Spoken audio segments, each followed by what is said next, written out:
मैं आपको एक बात बताना चाहता हूं कि देश के सत्ता में बैठे लोग भ्रम फैलाने का काम करते हैं कि अयोध्या एक झांकी है, मथुरा काशी बाकी है।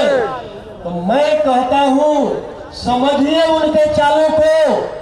लक्ष्मण यादव जी को जिस प्रकार से दिल्ली यूनिवर्सिटी से प्रोफेसर से हटाने का काम किया है, लक्ष्मण यादव जी एक झांकी है, पूरे बहुजन समाज बाकी है। अगर पूरे बहुजन समाज को बचाना है और अपने बच्चों के कलम और किताब को बचाना है तो 24 में जो चुनाव आ रहा है, केंद्र में बैठे हुए सरकार को मिटाना पड़ेगा मेरे साथियों।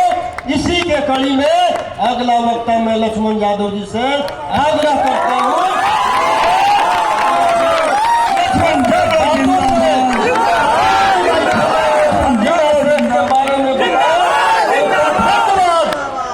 और विज्ञान उनका विषय है, पाखंडवाद देश विज्ञान। भाई जी वहाँ से भाई जी लक्ष्मण यादव जिंदाबाद, लक्ष्मण यादव जिंदाबाद। नहीं होगा बढ़िया यार। भगत सिंह ने ललकारा है और लक्ष्मण यादव को बुलाया है और सारा भारत हमारा है, सारा भारत हमारा है। हाँ वहीं से हाँ। बहुत बहुत धन्यवाद आदरणीय फतेह बहादुर सर, जो जिनकी वजह से हम लोग यहाँ पर इकट्ठा हुए हैं। और आज मेरे लिए ये बहुत गौरव की बात है, सम्मान की बात है। बेहद सम्मानित मंच है, बहुत वरिष्ठ लोग बैठे हुए हैं।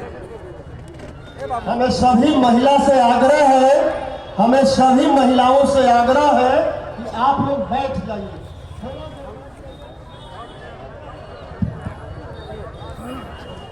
अब इसीलिए मैं कह रहा हूँ, कार्यक्रम की कामयाबी मंच से कम होती है, मंच के सामने जो लोग बैठे होते हैं उनसे ज़्यादा होती है। तो इसीलिए मैं किसी का नाम लिए बगैर, क्योंकि वक्त बहुत ज़्यादा हो गया है, मैं सीधे इस बात पर आ रहा हूँ कि हम जैसे लोग इस बात को समझते हैं कि असल में लड़ाई विचारधारा की है, असली लड़ाई विचारधारा की है। बिल्कुल। किसी नेता के खिलाफ, किसी पार्टी के खिलाफ हमारी लड़ाई नहीं है। हमारी लड़ाई कलम और किताब बचाने की है। और मैं शुक्रिया अदा करता हूं फतेह बहादुर जी का, और उससे ज्यादा शुक्रिया उस राजनीतिक दल का करना चाहता हूं जो अपने विधायक के साथ कंधे से कंधा मिलाकर खड़ा है और उन्होंने हिम्मत दी। एक शेर बड़ा मौजू है कि जुल्म के साए में लब खोलेगा कौन, और हम भी चुप रहे तो फिर बोलेगा कौन। इसलिए मैं पूरी तरह से इस बात की, इस लड़ाई की, इस वैचारिक लड़ाई के साथ खड़ा होने आया। क्या बोला था इन्होंने, फतेह बहादुर जी ने? उन्होंने माता सावित्रीबाई फुले का कोटेशन बोला था। इस मंच पर आदरणीय शिक्षा मंत्री चंद्रशेखर जी बैठे हुए हैं। इन्होंने क्या बोला था? अधम जाति में विद्या पाए, भयहु यथा अहितूज पिलाए। और इस बात के लिए कहा कि हमारी पूरी लड़ाई मान सम्मान की है, और जिस ग्रंथ में हमारे लोगों के लिए कोई गलत बात लिखी होगी तो हम उसकी आलोचना करेंगे। क्या बोला है तमाम उन बहुजन लोगों ने जो ये सवाल खड़ा किया, सम्मान और स्वाभिमान का? तो गर्दन काटने और जीव काटने वालों को मेरा एक सवाल है, भाई आपके यहां तो काटने मारने का परंपरा नहीं था, आपके यहां तो ऐसी ताकत हुआ करती थी कि एक श्राप दे देते और ये भस्म हो जाते। ये तो हिंसा आपके धर्म में तो थी नहीं।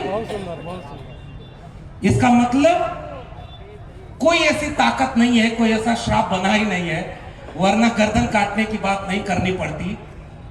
इसीलिए सबसे पहली बात यह है कि वैचारिक लड़ाई कलम और किताब से लड़ी जाती है और त्रिशूल और तलवार के खिलाफ कलम और किताब की लड़ाई का साथ देने के लिए मैं इस मंच पर आया हूं और आप सबके सामने ये कबूल करता हूं कि इस कलम और किताब की लड़ाई को हम आगे बढ़ाएंगे और कलम किताब को जीतने की बात करेंगे।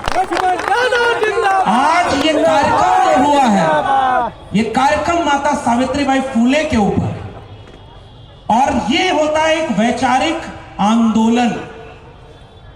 अगर आपको फतेह बहादुर जी की कोई बात गलत लग रही है तो आपको यह कहना चाहिए कि ज्योतिबा फूले और सावित्रीबाई फूले गलत है, नहीं कह सकते। अगर आपको बाकी लोगों की बात गलत लग रही है तो यह बात तो हजारों साल से हमारे पुरखे पूछते आए, तुम कद बाबन हम कद सूद और हम कद लोहू तुम कद दूध। मैं और चौपाइयां पढ़ता हूं, मैं तो अपने ऊपर बात भी नहीं कर रहा हूं।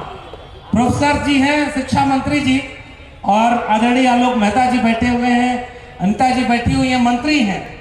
मैं आप लोग के सामने देखिए शुरू में एक बात कहना चाह रहा हूं। आलोक सर जब बोल रहे थे कि हमारी सरकार है तब ये कार्यक्रम हो रहा है और ये जलसे की तरह हो रहा है, और फर्क देखना होता तो आप हमारे यूपी में आ जाते, वहां अयोध्या मथुरा काशी तीनों है, और अगर आप इस तरह का कार्यक्रम चलाएंगे तो उसके लिए बुलडोजर खड़ा हुआ है।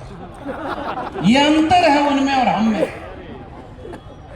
वहां पर कांवड़ लेकर जाने वालों पर वहां के मुख्यमंत्री फूलों की बारिश करते हैं और 69,000 शिक्षक भर्ती के घोटाला के शिकार SC ST OBC 500 दिन से ज्यादा समय से आंदोलन कर रहे हैं, उनके ऊपर उनकी पुलिस लाठी चलाती है।